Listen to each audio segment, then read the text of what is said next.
Tā, labdien visiem! Uz mūsu semināru, kas ir pieteikušies, skatos, ka ir kādi bez mums vēl 70 dalībnieki. Cerams, arī kāds ārpus reģistra ir, ne tikai reģistra nodarbinātie. Tātad šodien, kā jau tika izsludināts, būs tāds seminārs īsts pārstāsts par tā saucamo vienkāršoto likvidāciju, drīzāk par likvidācijas procesu, kad kaut kāds attiecīgi mūsu reģistros reģistrēto subjektu likvidācijas procedūra beidzas bez tā izteiktā tieši likvidācijas sadaļas kreditoru prasījumu apmierināšanas. Tātad pastāstīsim par gadījumiem, mūsu kolēģi pastāstīs par to, kā tas notiek, kā no tā droši vien izvairīties, jo visas šīs procedūras faktiski no valsts puses tādas represijas pret tiem subjektiem, kas neievēro kādas likuma prasības vai ir aizmirsuši vispār, ka viņiem reģistrēts kāds subjekts. Tātad ir virkne soļu, virkne lietu, kas noved pie tā. Tad šodien mums būs par to pastāstīs mūsu kontrolas nodaļas vadītāja Linda Bespalo, tātad tā, kas ir galvenā šo subjektu tāda nosacīta trankētāji, un juridiskās nodaļas pārstāve Viktorija Pagodina, kur arī tālāk, ja varbūt saskarās ar kaut kādiem apstrīdēšanas iesniegumiem, man pastāstīs par reģistru praksi. Procedūra būs tāda, ka tātad, jā, divas manas kolēģis tātad izstāstīs īsumā par šo procesu no sākuma līdz beigām, un tātad droši ir jau iesūtīti jautājumi, varat arī tagad semināru laikā sūtīt savus jautājumus, un tad droši vien tad arī semināru beigās skatīsimies, kādi jautājumi ir sasūtīti, un tad iespēja robežas arī mēģināsim uz visiem atbildēt. Nu, tad pietiks ievadam, ķeramies pie lietas, tad veiksmīgi un ražīgi šo dienu. Un lūdzu, kolēģis, mikrofons jums. Paldies par doto vārdu. Tātad, kā jau galvenā valsts notāra vietnieks pastāstīja, tad šodien mēs pieskarsimies gan normatīviem regulējumiem par šīm vienkāršotās likvidācijas procesiem, gan par to, kādi subjekti var tikt pakļauti šim procesam, kā arī tad noskaidrot, ko tad var darīt katrā no šiem posmiem. Tātad, kāpēc mēs vispār uzsākām šādu semināru par šādu tēmu? Tātad galvenais iemesls bija tāds, ka apkopojot datus par 2024. gadu, mēs konstatējām, ka tikai uzņēmuma reģistra pieņemtie lēmumi par darbības izbeigšanu ir ļoti daudz. Kā jūs redzat, tad kapitāla sabiedrībām tas ir vairāk nekā 2000 pieņemtie lēmumi. Un pārvērtējot arī galvenā valsts notāra pieņemtos lēmumus, tad konstatējām, ka gandrīz puse ir saistīta ar vienkāršotās likvidācijas jautājumiem. Par to, kāda ir reģistra galvenā valsts notāra lēmumi, tā prakse reģistram, to ik viens var iepazīties arī uzņēmuma reģistra mājaslapā, meklējot informāciju pie specializētā informācija un tur atrodot sadaļu galvenā valsts notāra lēmumi. Un tad šodien mēs mēģināsim izstāstīt, kas tad ir šī vienkāršotā likvidācija un ar ko tad viņa atšķirās arī no parastās, tātad ikdienišķi saprotamās likvidācijas. Tātad, ja mēs paskatāmies uz tiesību subjekta dzīves ciklu, tad mēs tā nosacīti varētu iedalīt to trīs tādos posmos. Tas ir dibināšanas posms, kad šis subjekts tiek ierakstīts publiskajā reģistrā, tad notiek viņa darbība, kuras laikā tad katrs no subjektiem darbojas atbilstoši tiem mērķiem, kuriem šis subjekts ir veidots.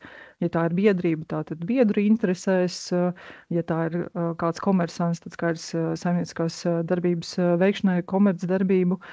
Un, protams, kad ir arī gadījumi, kad ir nepieciešams arī šis noslēdzošais posms, kas ir likvidācija, kurā tad notiek pēc būtības tādi trīs lieli galvenie uzdevumi. Likvidācijas gaitā tātad notiek norēķināšanās ar kreditoriem, tiek sadalīta atlikusī manta, un gala rezultātā tātad šis subjekts tiek izslēgts no publiskā reģistra, kad likvidācija ir pabeigta un attiecīgs pieteikums ir iesniegts reģistram. Vienkāršotās likvidācijas posmā iztrūkst divi tātad ļoti svarīgi posmi. Tātad nenotiek norēķināšanās ar kreditoriem un netiek sadalīta atlikusī manta, ja subjektam tāda ir. Līdz ar to vienkāršotā likvidācija pēc būtības ir valsts tātad iniciēts process, kura rezultātā šis subjekts tiek izslēgts no publiskā reģistra.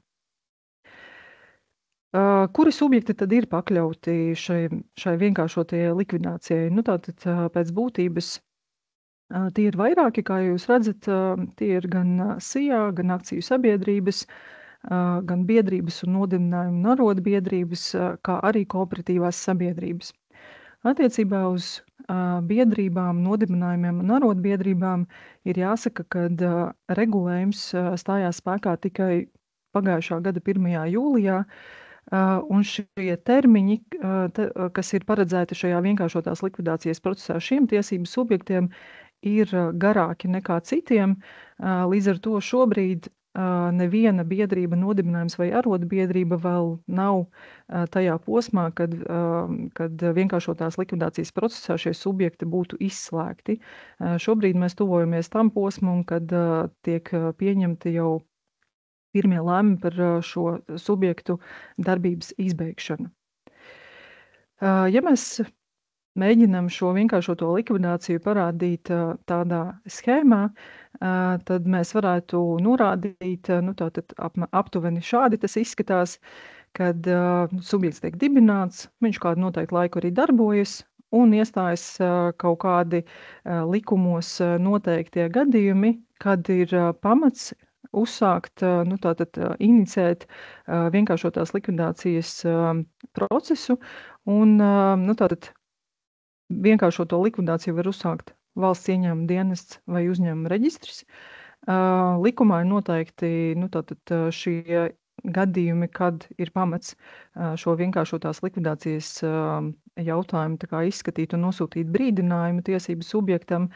Ja valsts ieņēmuma dienestam, tātad ir valsts ieņēmuma dienesta kompetencē esošie jautājumi, kas skar tādu nodokļu jautājumus, atskaišu jautājumus, tad uzņēmuma reģistrā tie ir 2 gadījumi, kad mēs konstatējam, ka tiesību subjektam nav izpildu institūcijas, un vai arī tiesību subjekts nav sasniedzams juridiskajā adresē. Šādos gadījumos tātad mēs nosūtam brīdinājumu un tad dodam laiku novērst šo trūkumu vai arī sniegt kādu skaidrojumu par tātad radušos situāciju. Ja brīdinājumā norādītajā trūkumā, norādītajā termiņā šis trūkums netiek novērsts, tad pēc būtības sāks vienkāršotās likvidācijas pirmais posms, kad reģistra valsts notārs pieņem lēmumu par darbības izbeigšanu. Šo lēmumu pieņem vai nu valsts ieņēmuma dienests, ja viņš ir bijis tas, kurš ir sūtījis brīdinājumu, vai arī uzņēmuma reģistrs, ja tie ir uzņēmuma reģistra jautājumi, kuros tad reģistrs ir iesaistījies brīdinājumu nosūtīšanā. Un gadījumā, tātad, kad šis lēmums jau stājies spēkā vai kļūst neapstrīdams, tad uzņēmuma reģistrs izdara jau ierakstu par tiesību subjekta darbības izbeigšanu. Un šajā posmā mēs varam nosacīt teikt, kad noslēdzas vienkāršotās likvidācijas pirmais posms. Kad šis ieraksts ir izdarīts reģistrā, tad reģistrs publicē publikāciju, kurā informē par šāda ieraksta izdarīšanu, un vienlaikus tiek publicēts aicinājums pieteikt likvidātoru. Šis ir tas nosacīti vienkāršotās likvidācijas otrā posma sākums, kad tiek dota iespēja ikvienam likvidācijai interesētajai personai iesniegt pieteikumu par likvidātoru iecelšanu reģistrā. Ja norādītajā termiņā neviens neiesniedz šādu pieteikumu, vai arī ir iesniegts pieteikums, bet netiek saņemts pozitīvs lēmums, tad vienkāršotā likvidācija noslēdzas ar tiesību subjekta izslēgšanu no reģistra. Bet varbūt arī gadījumi, kad kāds no likvidācijā interesētajām personām atsaucas uz uzaicinājumu un iesniedz pieteikumu un arī saņem labvēlīgu lēmumu, tiesību subjektam tiek iecelts likvidātors, un šajā brīdī vienkāršotā likvidācija tiek apturēta. Notiek parastā, tātad likvidācija, kurā tad likvidātoram ir jānovērš, jāsadala gan manta pēc tam, kad ir apmierināti visi kreditoru prasījumi, un gala rezultātā jāiesniedz tātad pieteikums reģistrā par tiesību subjekta izslēgšanu no attiecīgā reģistra, kad likvidācijas process ir pabeigts.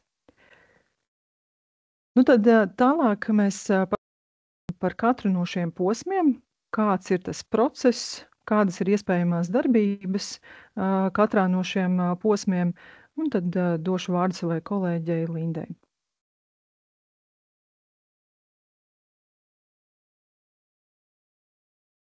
Labdien! Tātad, lai varētu šiem subjektiem, kapitāla sabiedrībai, kooperatīvai sabiedrībai, biedrībai, nodibinājumam vai arotbiedrībai piemērot šo vienkāršoto likvidāciju, un kas sāks, teiksim, ar pieņemt lēmumu par darbības izbeigšanu, vispirms ir jābūt bijis brīdinājumam. Reģistrs nosūta šādos gadījumos pirms tam noteikti brīdinājumu vēstuli par dokumentu iesniegšanu, par trūkumu novēršanu. Un šie trūkumi var būt sekojoši. Nesasniedzamība juridiskajā adresē, to reģistrs nekonstatē, viņš pats faktiskos apstākļus nepārbauda, bet mēs reaģējam uz saņemto iesniegumu. Teiksim, jebkura persona, kura mēģinās sazināties ar konkrēto uzņēmumu vai biedrību vai kooperatīvo sabiedrību juridiskajā adresē un nav iespējams sazināties, viņi var informēt par to reģistru. Un otrs trūkums ir par to, ja valdei nav ilgstoši, likums paredz 3 mēneši, bet ja nav valdei pārstāvības tiesību, tad attiecīgi tiek nosūtīta šīs brīdinājuma vēstules. Brīdinājuma vēstule tiek nosūtīta vai nu uz oficiālo elektronisko adresi, uz e-adresi, ja ir aktivizēta, vai vienkāršā pasta sūtījumā uz juridisko adresi. Paralēli mēs sūtam arī sadarbības ietvaros ar valsts ieņēmumu dienestu par visiem nosūtītajiem brīdinājumiem informāciju, ko valsts ieņēmumu dienests savukārt EDS sistēmā paziņo. Jums teorētiski, ja būs nosūtīta šī brīdinājuma vēstule subjektam, tad viņš par to saņems informāciju arī EDS sistēmā. Oficiāls paziņojums.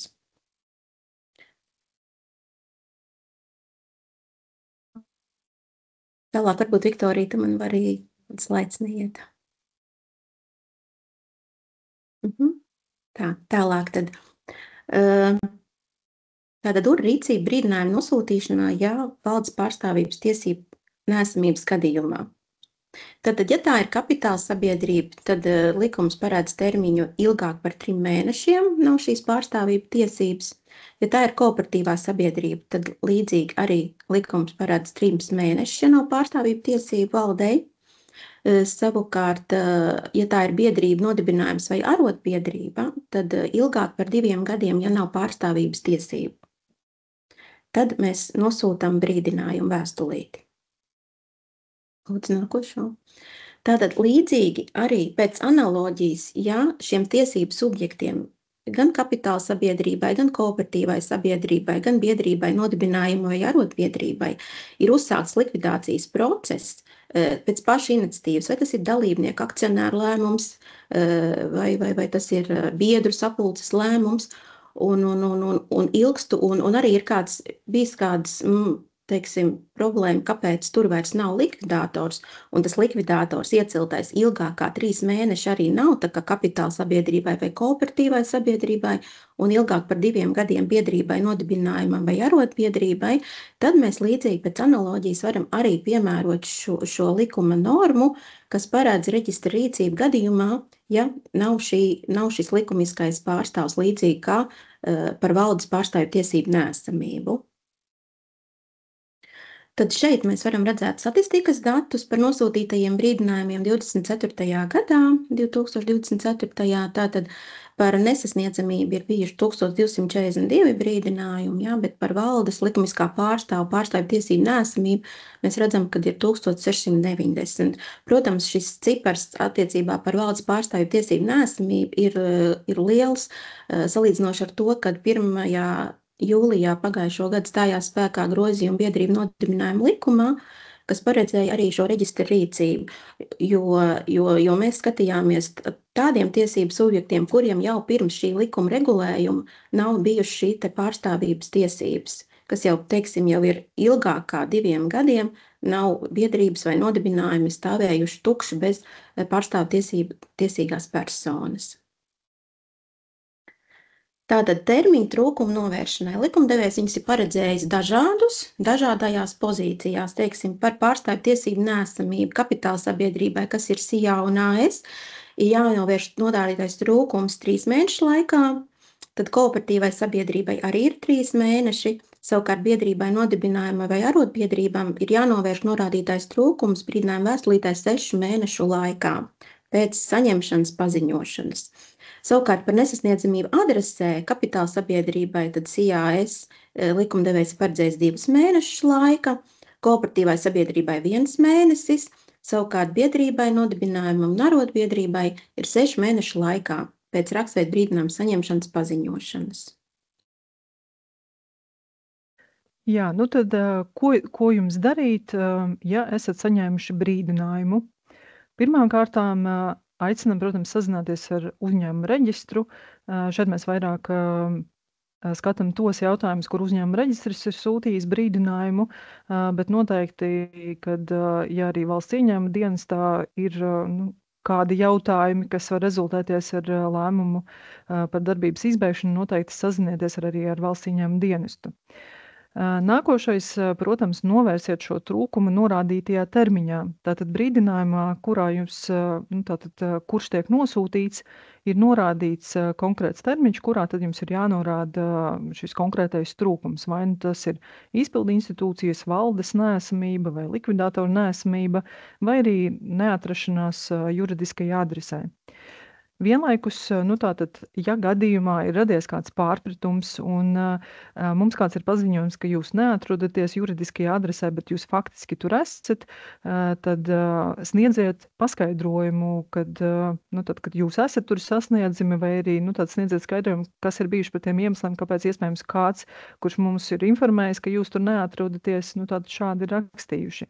Šie gadījumi var būt dažādi, un praksē mēs esam redzējuši, ka dažkārt tas ir gan cilvēciska kļūda, kad kāds no nekustamo īpašumu iznomātājiem vienkārši kļūdas pēc ir iekļāvis kādu subjektu šajā sarakstā, kuras neatrodas šajās adresēs, vai arī ir citi attaisnojoši iemesli.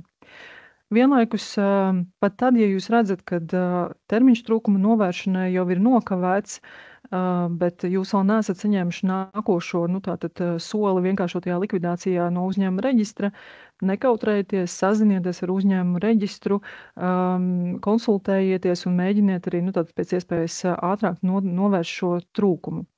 Kas ir jāņem vērā? Bieži vien maldīgi tiek uzskatīts, ka, ja tiek iesniegts, piemēram, pieteikums par juridiskās adreses maiņu vai par valdes iecelšanu, kā ar to tiks uzskatīts, ka šis trūkums ir novērsts. Vēršam uzmanību, ka trūkums tiks uzskatīts par novērstu tad, kad šīs jūsu pieteiktās izmaiņas tiks reģistrētas.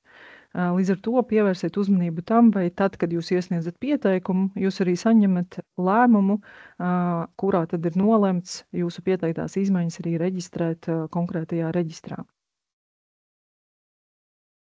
Lūk, un tad, kad ir nosūtīts šis brīdinājums par attiecīgiem trūkumiem, un viņš ir paziņots arī EDS sistēmā, un attiecīgajā termiņā nav bijušas nekāda veida reakcijas no paša tiesību subjekta puses, tad tiek pieņemts lēmums par darbības izbeigšanu. Un tātad kapitāla sabiedrība nav novērsus attiecīgajos termiņos trūkums, un nav konstatēti arī nekādi citi tiesiski šķēršļi, un tāpat arī attiecās uz kooperatīvo sabiedrību, biedrību, nodibinājumu, arotbiedrību. Tie citi tiesiskie šķēršļi varētu būt tas, kad varbūt pats tiesību subjekts jau ir uzsācis pats likvidāciju, klasiskajā izpratnē likvidāciju, vai varbūt ir maksātnespējas process pasludināts, vai varbūt ir reģistrēts kāds nodrošinājuma līdzeklis, aizliegums likvidācijai, aizliegums darbības izbeigšanai, tad attiecīgi tas tiek traktēts kā tiesisks šķērslis, tad šo lēmumu mēs nepieņemam. Bet ja mums nav šie tiesiskie šķērsļi un visi likumā norādītie termiņi ir pagājuši trūkumu novēršanai, tad tiek pieņemts šis lēmums par darbības izbeigšanu. Likumdevējs ir paredzējis, ka kapitāla sabiedrībai šis lēmums stājās spēkā mēneša laikā, ja viņš nav noteiktā likumā kārtībā apstrīdēts vai pārsūdzēts. Savukārt kooperatīvai sabiedrībai, biedrībai, nodibinājumu un arotbiedrībām likumdevējs paredz, ka viņš stājas spēkā pēc paziņošanas, un tad jau tālākās darbības var veikt tajā brīdī, kad lēmums kļūs neapstrīdams. Tātad statistika par pieņemtajiem lēmumiem par darbības izbeigšanu 2024. gadā, kā mēs redzam, tad kapitāla sabiedrība, kas ir SIA un AS, ir vislielākais cipars, tas ir 2219 lēmumi tika pieņemti, kooperatīvām sabiedrībām 13, savukārt biedrībām, nodibinājumiem, arotbiedrībām neviens, jo līdz decembrim nebija pagājuši vēl šie 6 mēneši likumā noteiktais termiņš, kādā ir dots novērst šos trūkumus. Un tā tad reģistra rīcība jau pēc tam, kad lēmums ir stājies spēkā vai arī kļuvis neapstrīdams, tajā brīdī tad tiek izdarīts šis ieraksts par darbības izbeigšanu, kas jau ir publisks redzams tīmekļa vietnē. Mēs publicējam attiecībā par kapitāla sabiedrību šādu ierakstu un vienlaicīgi arī aicinām ieinteresēto personu 1 mēneša laikā pieteikties, iesniegt pieteikumu likvidātoru iecelšanai. Kooperatīvai sabiedrībai mēs izdaram ierakstu par darbības izbeigšanu un publicējam oficiālajā izdevumā Latvijas Vēstnesis, nosūtot arī šādu paziņojumu, kurā mēs uzaicinām ieinteresētās personas pieteikties, iesniedzot pieteikumu likvidātoru iecelšanai. Tur likumdevējs paredzējis ir mēneša laikā. Savukārt biedrībām, nodibinājumiem un arotbiedrībām likumdevējs ir paredzējis, ka ieinteresētā persona var pieteikties 3 mēnešu laikā. Arī paziņojums tiek publicēts oficiālajā izdevumā Latvijas Vēstnesis.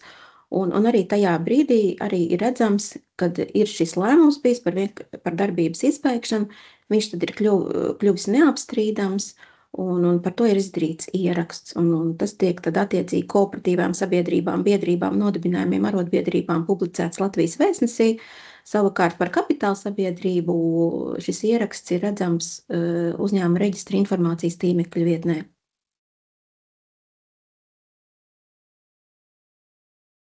Tad vēl uzņēmuma reģistrs ne tikai izdarīja ierakstus pamatojoties uz jau pašu uzņēmuma reģistra pieņemto lēmumu par darbības izbeigšanu, bet uzņēmuma reģistrs arī saņemot valsts dienesta paziņojumu par darbības izbeigšanu, kur valsts dienests ir savukārt inicējis šo tiesību subjektu darbības izbeigšanu, viņš ir arī stājies spēkā vai kļūs neapstrīdams, tad attiecīgi valsts dienests mums arī nosūta šādu veidu paziņojumu, par ko uzņēmuma reģistrs izdara ierakstu. Un arī attiecīgi tieši tādu pašu termiņu ir ieinteresētām personām iesniegt pieteikumu likvidātoru iecelšanai. Ja tā ir kapitāla sabiedrība, tad arī 1 mēneša laikā var pieteikties ieinteresētā persona, iesniegt pieteikumu likvidātoru iecelšanai. Arī šis ieraksts tiek publicēts uzņēmuma reģistra informācijas tīmekļa vietnē. Attiecīgi par kooperatīvo sabiedrību vai biedrību nodibinājumu vai arotbiedrību šis ieraksts tiek publicēts Latvijas Vēstnesī, un attiecīgi arī kooperatīvai sabiedrībai tas ir mēneša laikā šis termiņš ieinteresētai personai iesniegt pieteikumu uz likvidātoru iecelšanu, un savukārt biedrībai nodibinājumu arotbiedrībai tie ir 3 mēneši. Tad šeit mēs arī redzam, ka pa kapitāla sabiedrību ir vislielākais skaitlis pagājušajā gadā, kad ir izdarīti šie ieraksti. Tas ir pamatojoties tikai uz uzņēmuma reģistra pieņemto lēmumu par darbības izbeigšanu. Tie ir 2044, kooperatīvām sabiedrībām ir 12, savukārt biedrībām un nodibinājumiem arotbiedrībām nebija pienācis vēl termiņš lēmumu pieņemšanai un ierakstu izdarīšanai attiecīgi. Savukārt šeit mēs redzam, cik uzņēmuma reģistrs ir izdarījis ierakstus par darbības izbeigšanu, pamatojoties uz vidu paziņojumu, kurā ir informācija par to, ka vids ir pieņēmis lēmumu attiecīgi par darbības izbeigšanu. 24. gadā tad mēs redzam, kad ir 2096, tad arī visvairāk, protams, ir kapitāla sabiedrībām, kooperatīvām sabiedrībām bija 18, par biedrībām bija 15 ieraksti 2024. gadā. Jā, un ko tad varētu darīt, ja ir pieņemts vai nu uzņēmuma reģistra vai valsts ieņēmuma dienesta lēmums par darbības izbeigšanu un vēl nav veikts ieraksts publiskajā reģistrā? Pirmkārtām aicinam sazināties ar uzņēmuma reģistru vai valsts ieņēmuma dienestu, lai risinātu šo jautājumu, konsultētos. Nākošais solis, protams, ir jāapstrīd šis lēmums augstākajā iestādē. Uzņēmuma reģistra gadījumā tas ir galvenais valsts notārs, valsts ieņēmuma dienestā tas ir ģenerāldirektors, kuram tad tiek lūgts atcelt šo lēmumu par darbības izbeigšanu. Vienlaikus mēs aicinām, vienlaikus ar šo apstrīdēšanas iesniegumu novērst trūkumus, kas bija par pamatu, lai izbeigtu darbību. Tas ir par tiem jautājumiem, kas ir uzņēmuma reģistra kompetencē. Tātad, ja reģistris ir izdarījis, pieņēmis lēmumu par darbības izbeigšanu, ja tiesības subjekts neatradās juridiskajā adresē vai tam nebija izpildu institūcijas likumā noteiktajos termiņos, tad aicinām vienlaikus iesniegt arī attiecīgu pieteikumu vai arī sniegt paskaidrojumu par to, kāpēc ir varbūt radies šis pārpratums par nesasniedzamību juridiskajā adresē. Jāatcerās, ka kamēr netiks novērsts trūkums, kas bija par pamatu vienkāršotās likvidācijas uzsākšanai, tad lēmumu par darbības izbeigšanu netiks atcelts. Tāpat, ko darīt tad, ja šis lēmums ir pieņemts par darbības izbeigšanu, bet publiskajā reģistrā jau ir redzams, ka šis ieraksts ir veikts. Tad attiecīgi ir veikts ieraksts par tiesību subjekta darbības izbeigšanu. Tie paši soļi, kas bija iepriekš, sazinieties ar uzņēmuma reģistru vai valsts ieņēmuma dienestu, apstrīdiet šo lēmumu. Atcerieties, ka valsts ieņēmuma dienestā jāapstrīd tas lēmums par darbības izbeigšanu, ja to ir pieņēmis valsts ieņēmuma dienests. Uzņēmuma reģistrs nevarēs atcelt šo lēmumu. Galvenais valsts notārs var atcelt tikai tos lēmumus, kurus ir pieņēmis pats uzņēmuma reģistra valsts notārs. Un to, ko mēs iesakām, tātad brīdī, kad publiskajā reģistrā ir veikts ieraksts par tiesību subjekta darbības izbeigšanu, vienlaikus tiek publicēts aicinājums likvidācijā interesētajām personām iesniegt pieteikumu likvidātoru iecelšanai, tad mēs iesakām iesniegt šo pieteikumu likvidātoru iecelšanai, lai tātad tiesību subjektam būtu likvidātors, kurš tad var darboties, pārstāvēt šo tiesību subjektu līdz brīdim, kad galvenais valsts notārs izskatīs šo jautājumu par iepriekš pieņemtā lēmuma atcelšanu. Kas tad ir šī likvidācijā ieinteresētā persona? Ne jebkura persona tātad var iesniegt pieteikumu par likvidātoru iecelšanu, kura vienkārši izrāda interesi. Tātad likumdevējs ir skaidri noteicis, ka tas ir ierobežots personu loks, kurš ir saistīts ar pašu likvidējumo tiesību subjektu. Tātad tie ir kapitāla sabiedrībām, tie var būt dalībnieki, akcionāri, kreditori, kooperatīvām sabiedrībām, vai biedrībām, tie ir kreditori, biedri, vai attiecībā uz nodibinājumiem tās var būt personas, kurām ir tiesības uz nodibinājumu mantu saskaņā ar statūtiem. Tātad šīs ir tās personas, kuras var iesniegt pieteikumu likvidātora iecelšanai.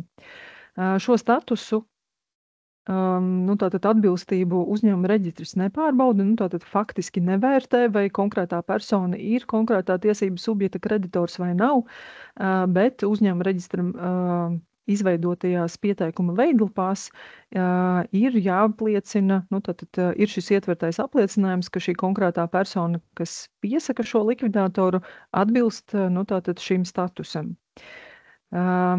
Tātad vēl svarīgi ir atzīmēt, ka uzņēmuma reģistrs izdara ierakstu par likvidātoru iecelšanu pamatoties uz pirmo iesniegto pieteikumu, nevērtējot, tātad vai nākošie secīgie iesniegtie pieteikumi ir, piemēram, jau nevis kreditori vai dalībnieki. Tātad vienkārši attiecībā tas, kurš pirmais iesniedz, un nav konstatējami nekādi trūkumi pieteikumā un ir pamats izdarīt ierakstu par likvidātoru iecelšanu, tad šī arī persona, tātad pirmā saņems labvēlīgu uzņēmuma reģistra valsts notāra lēmumu. Tāpat jāņem vērā, kad atbilstoši 2021. gada 1. jūnija augstākās tiesas spriedumam tika noteikts attiecībā uz komersantiem, kad komerslikumā noteiktais termiņš, kurā var iesniegt pieteikumu likvidātoru iecelšanai, nav procesuāls termiņš, līdz ar to tātad šajā mēneša termiņā ir jāiekļaujas. Tas nozīmē, ka tikai gadījumos, kad ir konstatējums kāds būtisks cilvēktiesība aizskārums, tad šādu termiņu var atjaunot. Bet tātad jāņem vērā tomēr, ka šajā termiņā ir jāiekļaujās. Ko darīt, ja ir iecelts likvidātors, bet tātad ar tiesību subjektu saistītā persona, piemēram, biedri, dalībnieki, akcionāri, tātad uzskata, ka šī persona neatbilst likvidācijai interesētās personas statusam. Tātad šī persona, piemēram, nav nec dalībnieks, nec akcionārs, nec tātad konkrētā tiesību subjekta kreditors. Jāatcerās, ka likvidātors nav tas pats, kas likvidācijai interesētā persona, jo informācija par likvidācijai ieinteresēto personu var redzēt tikai no pieteikuma, kas ir iesniegts uzņēmuma reģistram.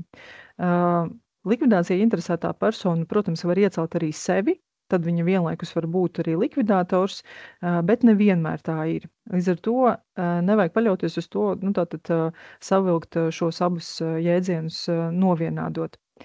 Tāpat ir iespēja vērsties tiesā ar prasību atcelt likvidātoru, un, ja ir vēlme, protams, var arī iecelt jaunu.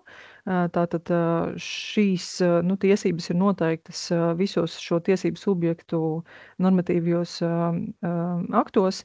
Tas nozīmē, ka uzņēmuma reģistrs, ja jūs versīsieties uzņēmuma reģistrā sakot, ka šī persona nav uzskatām par likvidāciju interesēto personu, uzņēmuma reģistrs pats uz šī iesnieguma pamata nevarēs atcelt lēmumu par likvidātoru iecelšanu. Tiesa būs tā, kas izvērtēs, vai faktiski šī persona atbilst šim statusam un bija tiesīga tātad pieteikt likvidātoru. Ja jūs esat vērsušies tiesā un saņēmuši tātad spriedumu, kurš ir stājies spēkā un kurā ir lemts par tātad likvidātoru atcelšanu, vai arī tātad jaunu iecelšanu, tad, protams, iesniedziet šo tiesas spriedumu uzņēmuma reģistrā, un tad reģistrs attiecīgi veiks ierakstu, tātad vai par likvidātoru atcelšanu, vai par jaunu iecelšanu, atbilstoši tam, kas tad spriedumā tiks nolemts.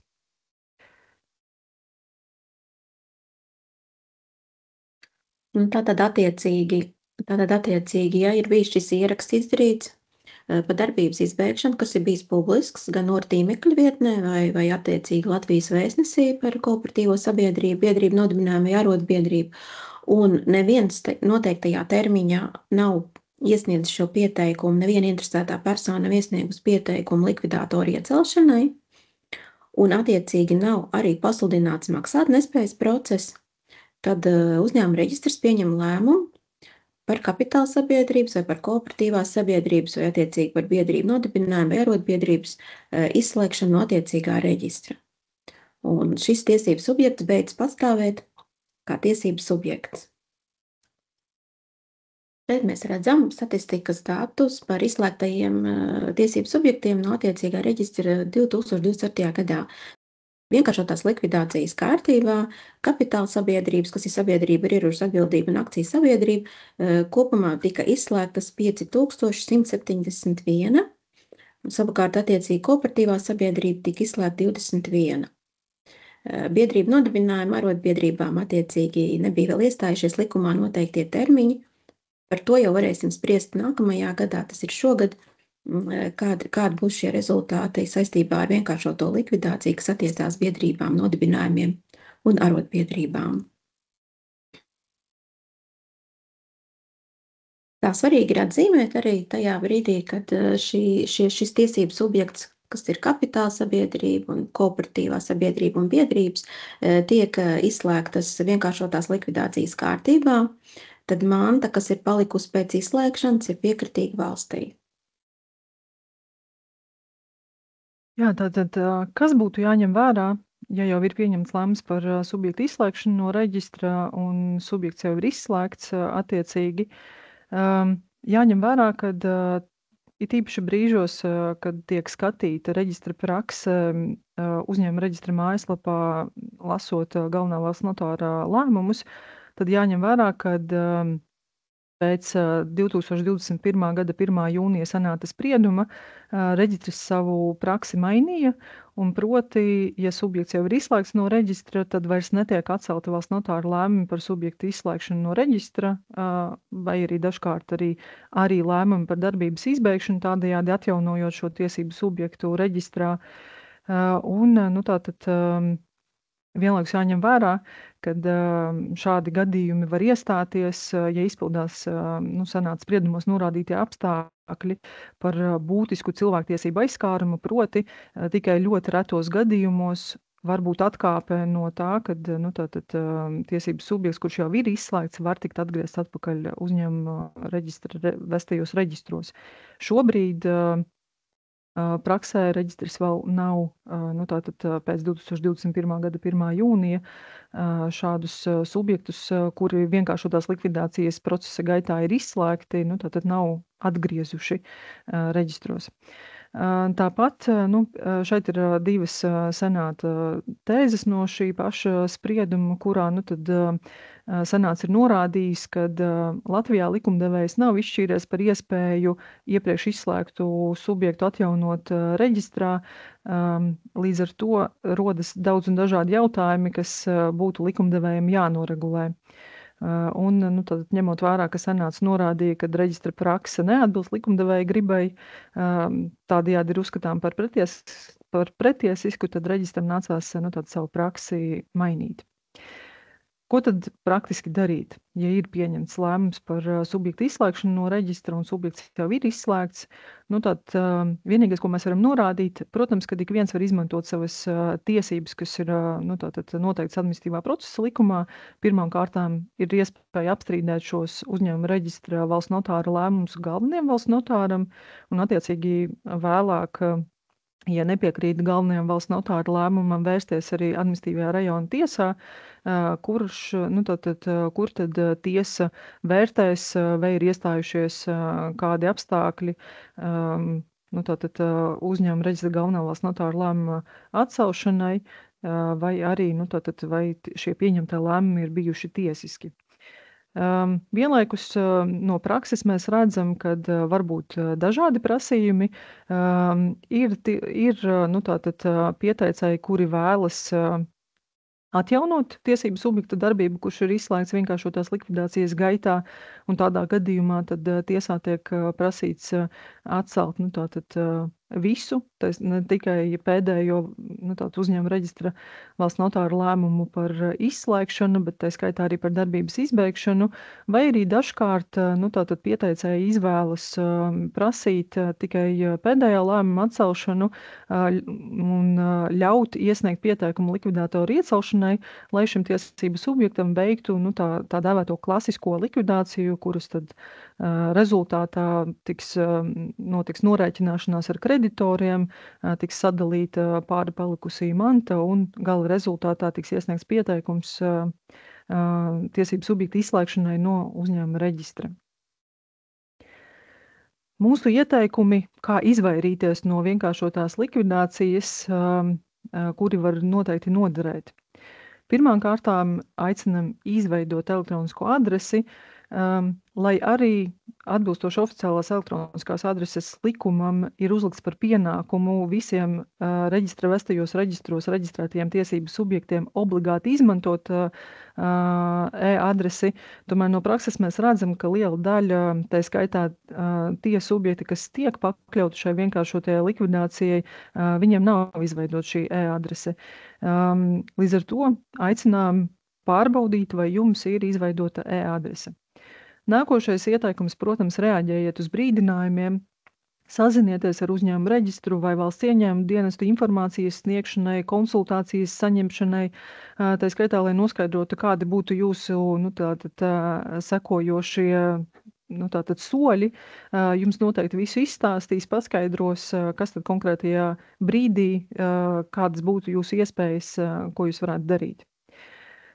Attiecībā uz SIA vai akciju sabiedrībām, tad gadījumā, ja jūsu darbība faktiski nenotiek, izmantojiet komerclikumā noteiktās tiesības iespēju apturēt darbību.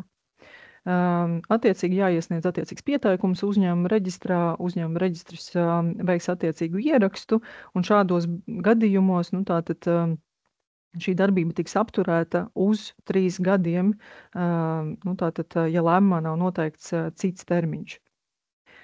Tāpat pārbaudiet, vai uzņēmuma reģistra reģistros reģistrēto izpildu institūciju locekļi, valdes locekļi, vai viņiem ir šīs pārstāvību tiesības, un laicīgi piesakiet izmaiņas, ja tas nepieciešams.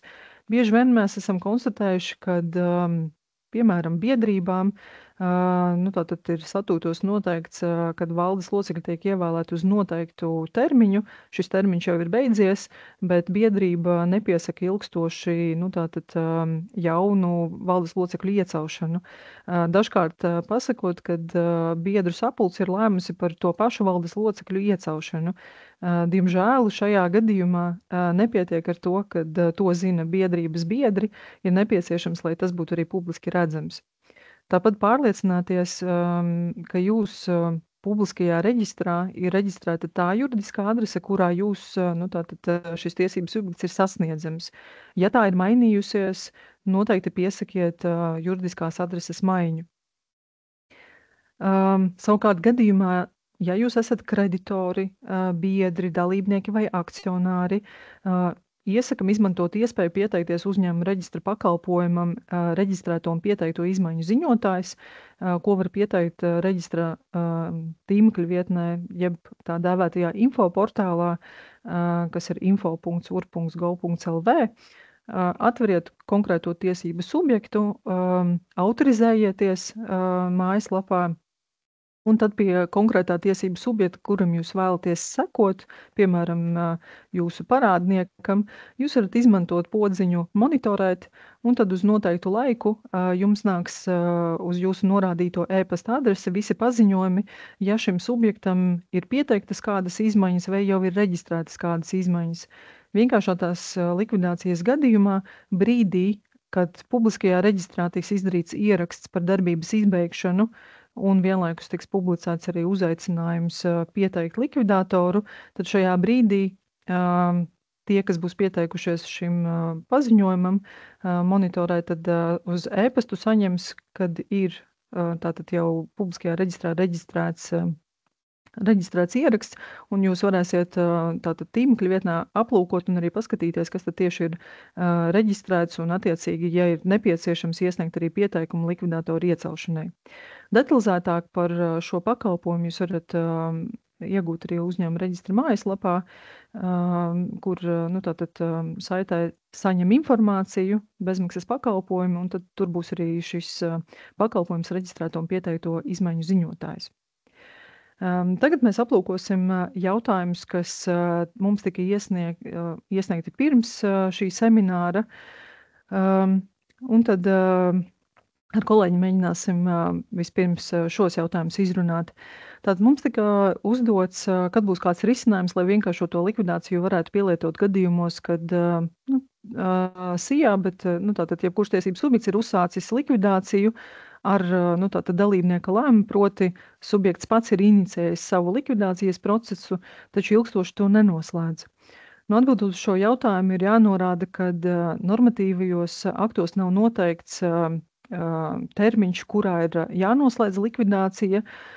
Vienlaikus arī likumdevējs nav paredzējis kādu regulējumu, kad šī likvidācija notiek iespējams pārāk ilgi, ja no malas skatās. Līdz ar to šajos gadījumos nav instrumentu, kā piemērot šo vienkāršoto likvidāciju. Vienlaikus jāņem vērā, ka ieinteresētā persona ir tiesīga vērsties arī tiesā par likvidātoru atcelšanu, piemēram, un jaunu iecelšanu, un uzņēmuma reģistrs varēs rīkoties un piemērot vienkāršoto likvidāciju tikai tad, ja šis likvidātors tiks atcelts un neviens jauns netiks iecelts. Attiecīgi tad uzņēmuma reģistrs atkal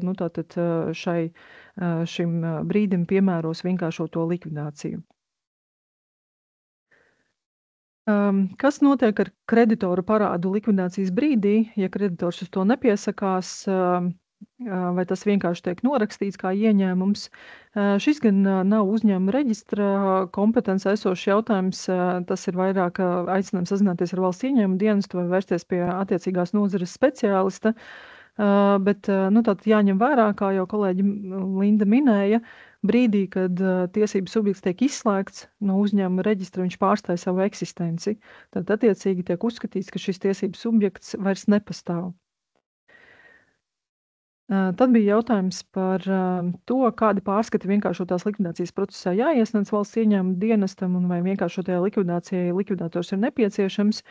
Tātad, kā jau mēs seminārā un prezentācijā rādījām, tad būtībā vienkāršotā likvidācija atšķiras no paša subjekta iniciētās likvidācijas ar to, ka tā ir valsts iesaiste, iestrādājot šo mehānismu, lai tiesību subjektu, kurš nenovērš brīdinājumu un norādītos trūkumus, neviena cita likvidācija interesētā persona nav izrādījusi iniciatīvu pieteikt likvidātoru, kurš tad likvidēs šo tiesību subjektu, tādā veidā šo subjektu vienkārši izslēdzot.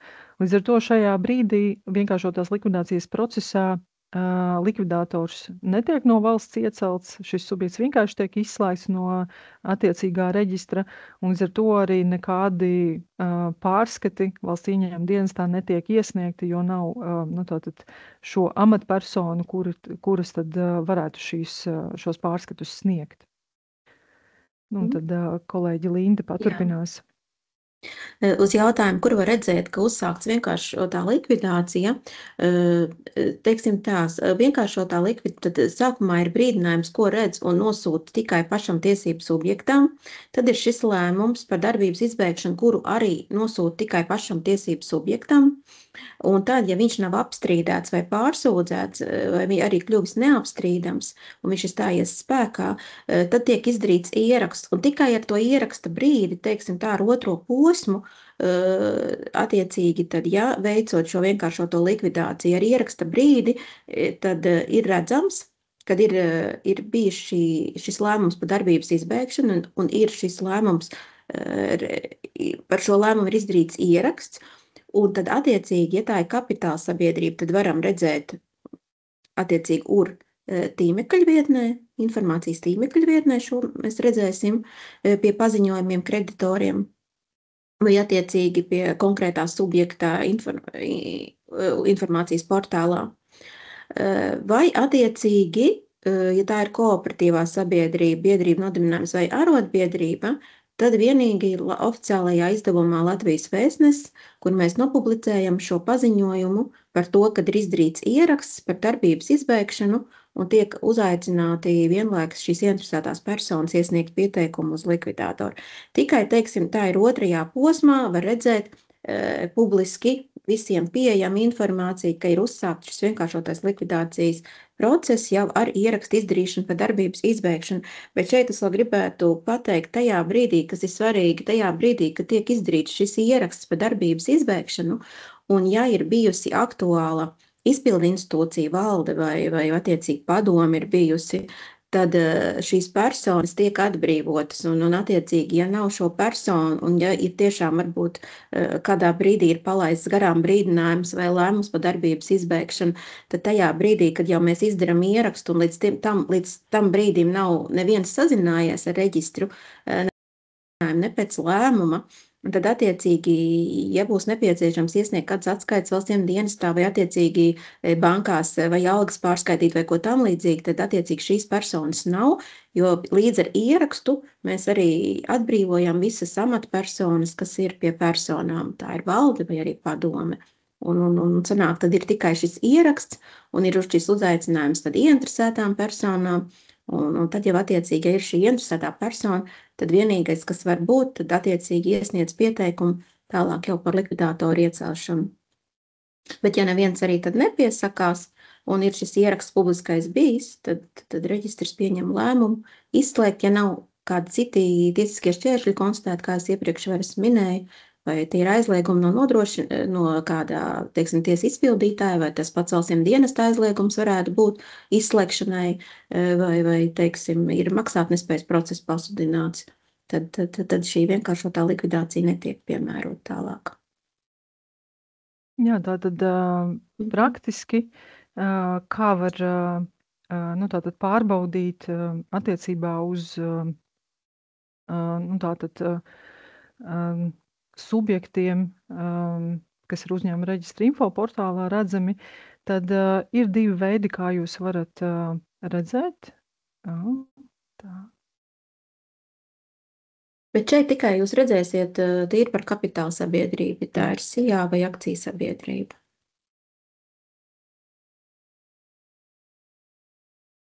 Tūlīt pamēģināsim. Tā. Tātad uzņēmuma reģistra info portālā, tātad šeit, kad jūs atverat, tad ir arī sadaļa paziņojumi kreditoriem, dalībniekiem un ieinteresētajām personām. Un šeit jūs redzat jebkādus dažādus paziņojumus, kas ir pieņemti un izsludināti. Pēc paziņojuma var redzēt, piemēram, šeit ir arī uzaicinājums iesniegt pieteikumu par likvidātoru iecelšanu. Tas nozīmē, ka šis ir paziņojums vienkāršotās likvidācijas procesā.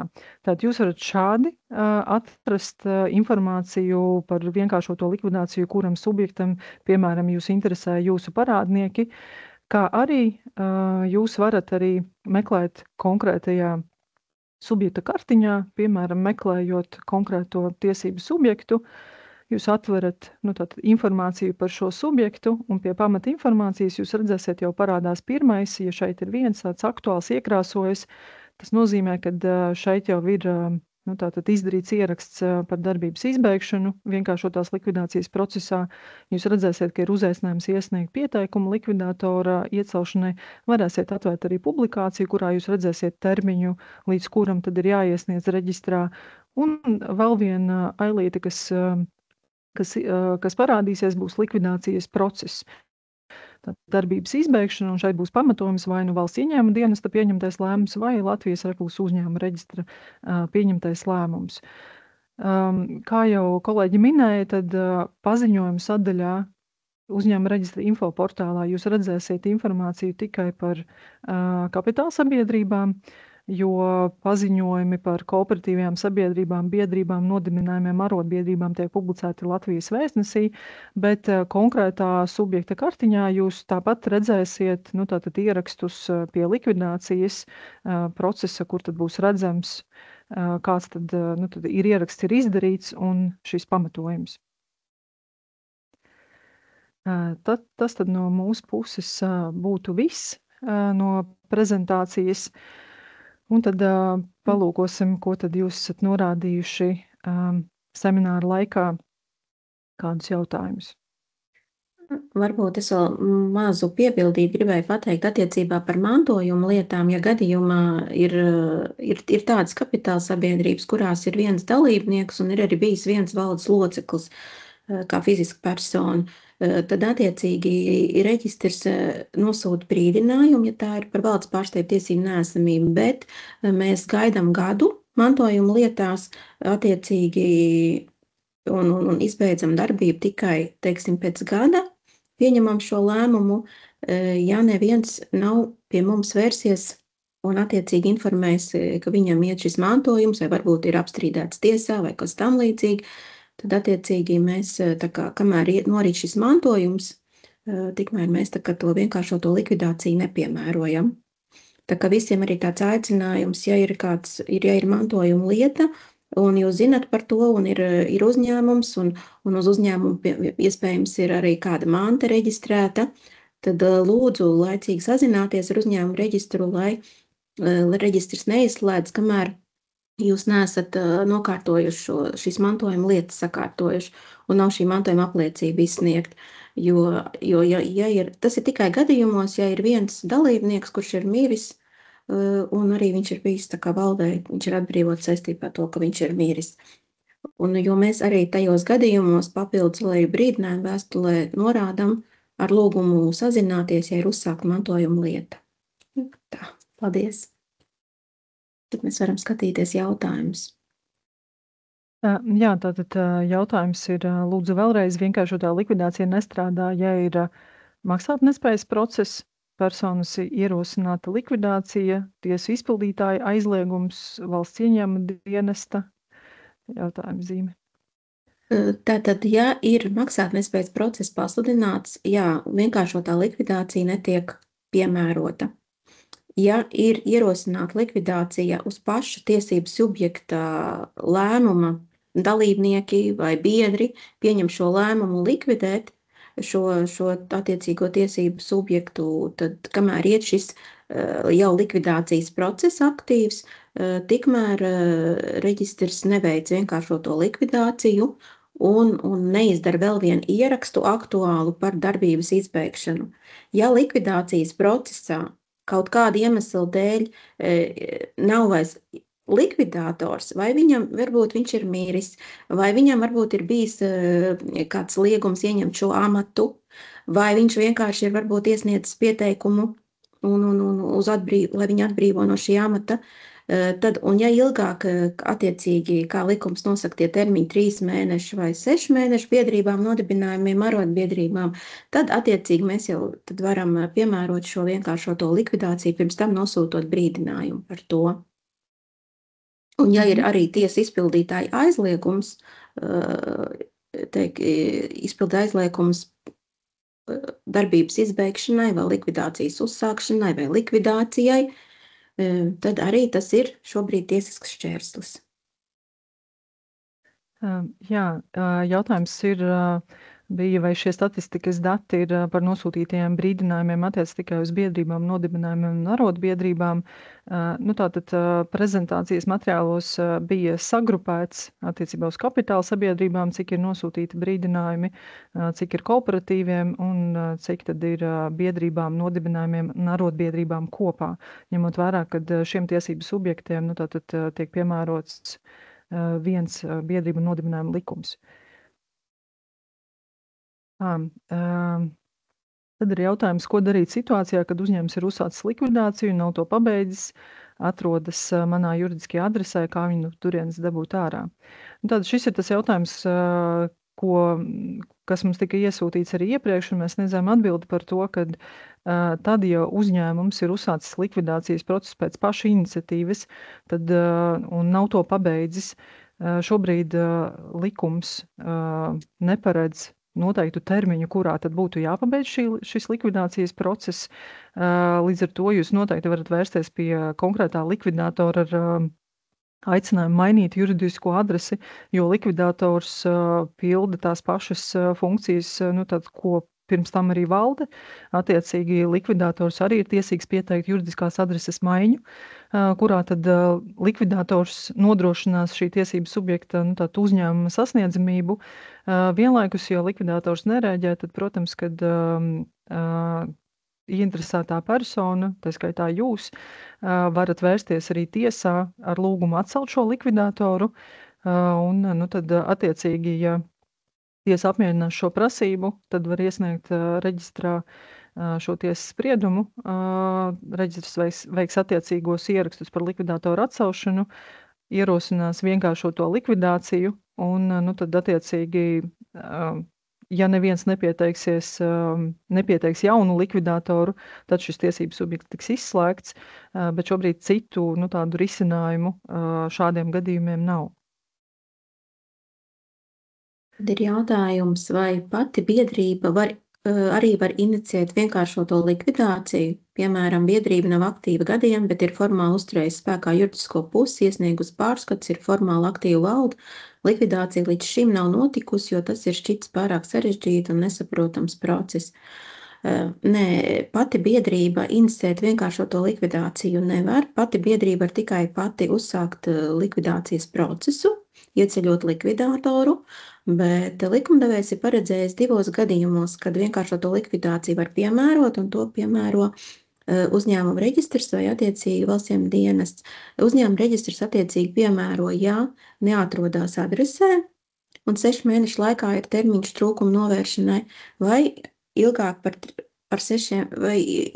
2 gadiem nav attiecīgi pārstāvtiesīgās personas, tātad valde, un 6 mēnešu laikā pēc brīdinājuma nosūtīšanas no biedrība nav novērsus trūkums. Tad attiecīgi var pieņemt lēmumu par darbības izbeigšanu. Un attiecīgi, ja valsts ieņēmuma dienests ir pēc saviem kritērijiem ir pieņēmis lēmumu par darbības izbeigšanu, un viņš nosūta reģistram ierakstu izdarīšanai. Bet citādi pati biedrība inicēt vienkāršoto likvidāciju noteikti, ka nevar. Tad ir arī jautājums, vai dalībniekiem ir atbilde par SIA, kura tiks likvidēta vienkāršotās likvidācijas procesā. Šis nav viennozīmīgi atbildams jautājums, jo arī šajā minētajā tiesas spriedumā ir norādīts, ka kreditors atbilstoši normatīviem reguliem var vērsties arī pret šiem dalībniekiem, bet tas noteikti nav reģistra kompetence esošs jautājums. Tad vienkārši atbildot, likumā ir iestrādāta iespēja, kad kreditors var arī vērsties arī pret dalībniekiem. Tad ir jautājums, vai var izslēgt no uzņēmuma reģistra, ja sabiedrības daļas ir ieķīlātas.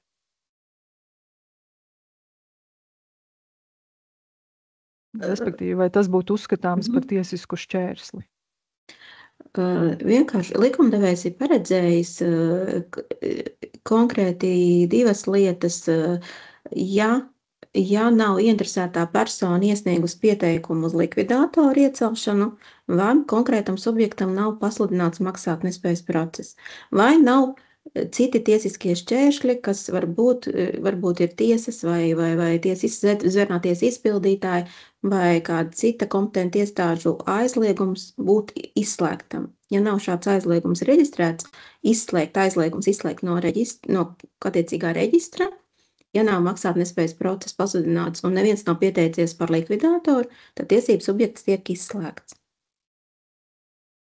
Jā, tātad tas vien, kad sabiedrības daļas ir ieķīlātas, netiek uzskatīts par tiesisku šķērsli, lai šo sabiedrību nevarētu izslēgt no uzņēmuma reģistra, tad vienkāršotās likvidācijas procesa noslēgumā. Tad ir jautājums par, kā ir ar senāta judikatūras piemērošanu praksē, proti senāts ir atzinis, ka pēc tam, kad sabiedrība jau ir izslēgta no komerc reģistrā, tās darbību vairs atjaunot nevar. Savukārt praksē nācies saskarties ar situāciju, kad SIA pēc vidu lēmuma tika uzsākta likvidācija un iecelts likvidātors, jo tā nesniedz gada pārskatus, bet pēc tam, kad sabiedrība nokārtoja visas saistības ar vidu, lēmums par izslēgšanu tika atcelts. Šeit ir jānodala, šis jautājums jāsadala 2 daļās. Visticamāk pēc tā apraksta ir secināms, ka valsts ieņēmuma dienas ir pieņēmis lēmumu par darbības izbeigšanu un attiecīgi vienkāršotās likvidācijas procesa rezultātā tika iecelts likvidātors. Bet tas nenozīmē, ka šajā procesā šis tiesības subjekts jau ir izslēgts no attiecīgā komerc reģistra. Tajā brīdī, kamēr likvidātors tātad ir iecelts, viņš darbojas un pārstāv šo sabiedrību, likvidātoram ir iespēja arī novērst visus tos trūkumus, kas bija par pamatu valsts ieņēmuma dienesta pieņemtajiem lēmumiem par darbības izbeigšanu. Attiecīgi, ja likvidātors novērsīs visus tos trūkumus, kas bija tā skaitā, piemēram, par gada pārskatu iesniegšanu, un iesniegs visus nepieciešamos dokumentus valsts ieņēmuma dienestam un vienlaikus arī apstrīdēs šo valsts ieņēmuma dienesta lēmumu par darbības izbeigšanu, tad valsts ieņēmuma dienests var pieņemt arī lēmumu par šī iepriekš pieņemtā lēmuma atcelšanu. Šādu paziņojumu tad valsts ieņēmuma dienests arī atsūtīs uzņēmuma reģistram, un uzņēmuma reģistrs tad attiecīgi veiks visas nepieciešamās darbības, lai šis ieraksts par darbības izbeigšanu tiktu atcelts. Bet šajā gadījumā, aprakstītajā situācijā, šis subjekts vēl netiek izslēgts no uzņēmuma reģistra vestiem reģistriem, piemēram, komercreģistra.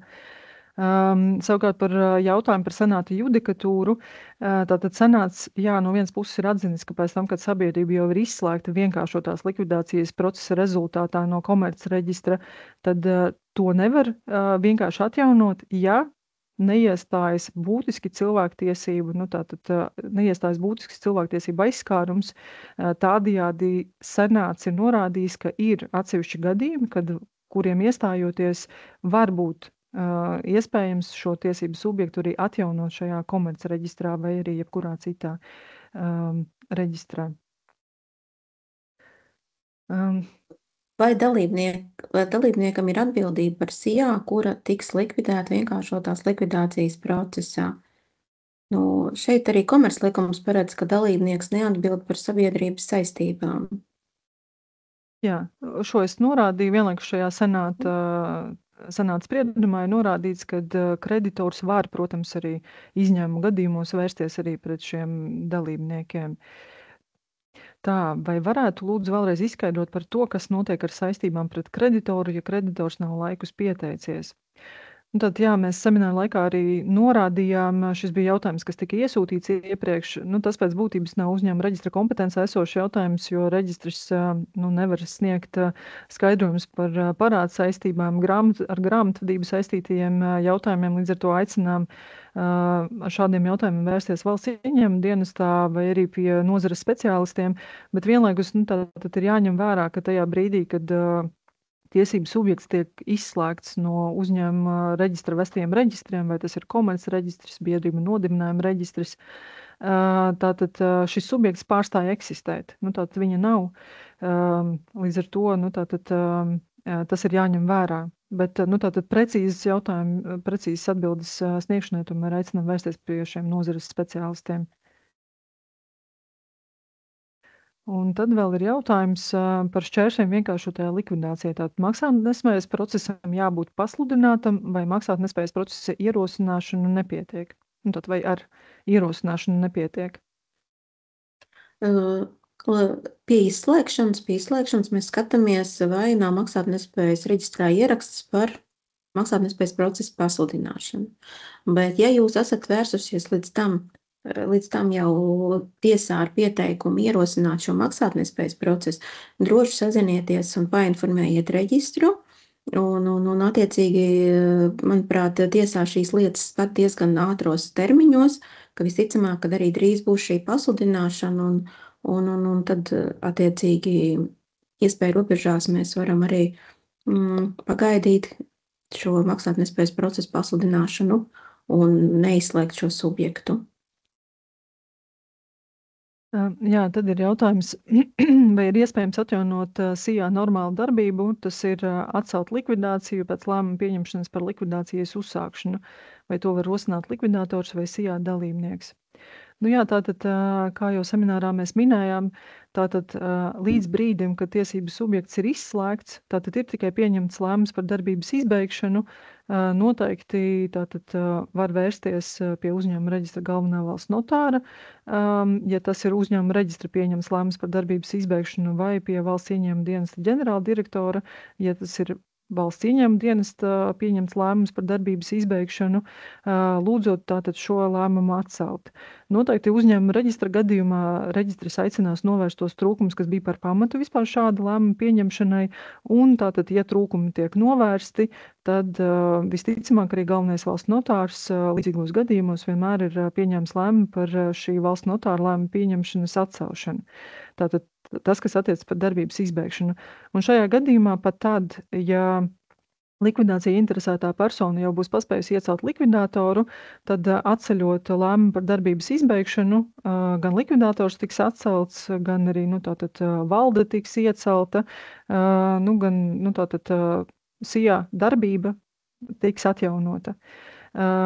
Rosināt, kas var apstrīdēt šo lēmumu, pats tiesību subjekts, kuru var pārstāvēt arī likvidātors, vai, protams, arī dalībnieki, bijušie valdes locekļi, ja tie tiek atcelti, atbrīvoti līdz ar šī ieraksta veikšanu par darbības izbeigšanu. Līdz ar to, jā, ir iespējams šo likvidāciju atcelt, ja gadījumā ir palaists garām šis brīdinājums un arī pieņemtais lēmums par darbības izbeigšanu. Tad kādos gadījumos var atjaunot uzņēmumu reģistrā? Tātad, kā jau es minēju, tie ir šie gadījumi. Jā, tie ir šie gadījumi. Tātad līdz brīdim, kamēr nav izdarīts ieraksts par šī tiesību subjekta izslēgšanu, atjaunot uzņēmumu, kooperatīvo sabiedrību, ja tiek novērsti visi trūkumi, kas bija par pamatu šai vienkāršotajai likvidācijai, ir iespējams. Tā, lai arī šobrīd praksē izņēmumi par būtiskiem cilvēktiesību aizskārumiem līdz šim nav bijuši, vai varat sniegt piemērus, kādi tie varētu būt? Šobrīd, diemžēl, mēs nevaram norādīt, jo tiesu prakse vēl tikai veidojas. Respektīvi šobrīd tiesu vērtējumā vēl nav konstatēti konkrēti apstākļi, kas būtu uzskatām par būtiskiem cilvēktiesību aizskārumiem, bet noteikti jāseko līdzi gan tiesu praksē, gan arī uzņēmuma reģistra galvenā valsts notāra lēmumiem, kuros tad noteikti tiesu prakse arī būs redzama arī atspoguļota galvenā valsts notāra lēmumos. Tā, es redzu, ka mēs esam izgājuši cauri visiem iesniegtajiem jautājumiem. Neredzu šobrīd jaunus jautājumus. Varbūt es gribētu vēl arī nobeigumā, ka varbūt kāds jautājums vēl radīsies, pateikt, kad neignorēt šos brīdinājumus, neignorēt varbūt šos EDS sistēmā šos informatīvos paziņojumus par to, ka uzņēmuma reģistrs jums ir nosūtījis brīdinājumu vēstuli, attiecīgi arī lēmumu par darbības izbeigšanu, reaģējiet ātrāk, pirms nav izslēgts šis tiesību subjekts. Vēl gribu pateikt to, ka reģistram nav mērķis noteikti vienkāršotā likvidācijas kārtībā likvidēt darbojošos uzņēmumu, kurš maksā nodokļus, kuram ir aktīva saimnieciskā darbība, kuram ir darbinieki, bet ir konkrēti likumā atrunāti šie punkti, kādos gadījumos reģistrs var piemērot attiecīgi šo vienkāršoto likvidāciju. Un kā redzam no statistikas datiem, tie ir vairāk tūkstoši, sevišķi sabiedrības ir ierobežota atbildība un akcijas sabiedrības, kurām tiek piemērot šo vienkāršotā likvidāciju. Tā kā lūdzu sazinieties ar reģistru pēc brīdinājuma, pēc lēmuma, arī pēc ieraksta, un attiecīgi, ja sakārto šīs lietas, kamēr par ko ir bijis šis brīdinājums un novērš šos trūkumus, darbību tiesību subjektam var atjaunot. Jā, tātad noslēdzot, tad vēlreiz aicinām noteikti sazināties, neignorēt ikvienā solī, saņemsiet konsultāciju no uzņēmuma reģistrā darbiniekiem, tā skaitā noteikti arī no valsts ieņēmuma dienesta, kad ir valsts ieņēmuma dienesta ierosinātie procesi. Un cerams, ka tie ieteikumi, ko mēs esam norādījuši, pārbaudīt, vai jums ir aktivizēta e-adrese, pārliecināties, ka publiskajos reģistros ir reģistrēti aktuālās izpildu institūcijas locekļi, ka jūs atrodaties tieši tajā juridiskajā adresē, esat sasniedzami, kas ir reģistrēta uzņēmuma reģistra vestajos reģistros. Tas jau jums pavērs iespēju izvairīties no šīs tā dēvētās vienkāršotās likvidācijas, ja ir vienkārši kādu apstākļu sakritība, kādēļ jūs tomēr palaižat garām šos būtiskos paziņojumus, brīdinājumu un lēmumus. Tā, par par Šeit šo varbūt es vēl laiku. Jā. drusciņi vēl papildināšu. Šeit vēl gribēju piemetināt to, ka, ja gadījumā kādā pieteikumā ir bijis arī kāds ēpasts norādīts attiecīgi valdes loceklim, un ja tie trūkumi brīdinājumā nav novērsti, tad mēs cenšamies arī sazināties vēl uz ēpastu, nosūtot vēstulīt ēpastā ar informāciju, kad jums ir nosūtīts brīdinājums. Ja jūs nereaģēsiet, tad attiecīgi mēs pieņemsim lēmumu un aicinājumu turpmākajās, piemēram, 3 darba dienās sazināties, norādot tālruņus. Tā kā tas vēlreiz apliecina to, ka reģistrs nav, teiksim, ieinteresēts, lai šo vienkāršoto likvidāciju piemērotu, bet tieši otrādi uz sadarbību, ja jūs esat darbojošs uzņēmums, lai jūs varētu pēc iespējas ātrāk novērst tos trūkums, kas var rezultēties ar izslēgšanu no attiecīgā reģistra. Jā, es varbūt arī izmantošu noslēgt šo diskusiju, pateikt visiem paldies. Vēl viens jautājums ienāca, manuprāt, par šo jautājumu Viktorija kādas 2 vai 3 reizes semināru laikā jau paspēja pateikt par to, kā rīkoties jau nu pats par sevi. Tātad nolasīšu varbūt, vai Ūra beidzot rosinās procesu izveidi, kas palīdzēs tikt vecām likvidācijām galā.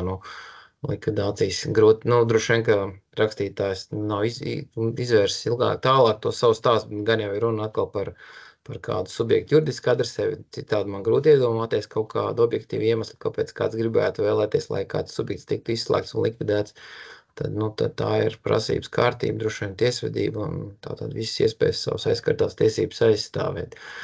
Jā, bet par šo ir domāts dažādi ierosinājumi bijuši, tā skaitā arī te bija par to senātu judikatūru, par tiem izslēgtajiem, kur savulaik mēs kā jau maksimāli pretīm nākoši bijām tā, lai tātad izslēgtos arī atjaunot, ja paši komersanti izrāda šādu interesi, bet tiesa nostīt mūsu spārnas aplauzu un pateica, ka mēs esam pārāk pretīm nākoši, ka nav šī atjaunošana. Tagad sajūt, ka tiesa senāta izskatās mazliet personām, mazliet jau mēģina iet atpakaļ, un ir atsevišķos gadījumos, tad gandrīz kazuistiski konstatē, ka ir šis cilvēktiesība aizskārums bijis vai kādi citi šie argumenti, kāpēc mums vajadzētu atjaunot, bet droši vien, ka mēs patreiz ar Tieslietu ministriju esam arī tādā sarunās par to, ka tomēr vajadzētu komerclikumā paredzēt arī iespēju atjaunot arī pēc šīm izslēgšanām kaut vai, ja tiešām parādās. Bet tie stāsti ir dažādi, mēs redzam dažādas stāstus. Ja, protams, ka tie ir ļoti, ļoti reti gadījumi, bet viņi ir. Un tad, kad viņi ir, kad ir palicis kāds īpašums, protams, ka viņi šiem komersantiem ir ļoti sāpīgi. Un mēs, lai kā arī gribētu, mēs, diemžēl, viņus nevaram atjaunot, jā. Šis izslēgtos, bet kā jau abas kolēģis minēja, tātad neesam mēs tendēti ne uz vienu izslēgšanu vai darbības izbēgšanu, jo mēs maksimāli, ja vien kaut mazākā pretīm nākšana vai iniciatīvas izrādīšana no pašu komersantu puses, mēs līdz pēdējiem, varētu teikt, dažkārt auklējās tik ilgi, tur visu laiku tika atlikšanas un sniedziet dokumentus, un tad pazūd atkal uz kaut kādu laiku. Viktorija man neļaus samalot, cik bieži šāda apstrīdēšanas iesnieguma, kur mēnešiem mēs dzenājam rokā, vai jūs joprojām tomēr gribat šo atjaunot savu darbību. Dažkārt cilvēki aizmirst, saprot, katram ir savas kaut kādas prioritātes un tā tālāk, bet, jā, mēs esam maksimāli vērsti uz to, lai tātad, netiktu izslēgts. Šis ir tāds represīvs rīks, ko mēs, maksimāli maz mēģinām piemērot. Paldies, dāmas, par stāstīto, un par jautājumiem paldies, un tad droši vien, kad citā formātā tiekamies citreiz. Paldies! Paldies!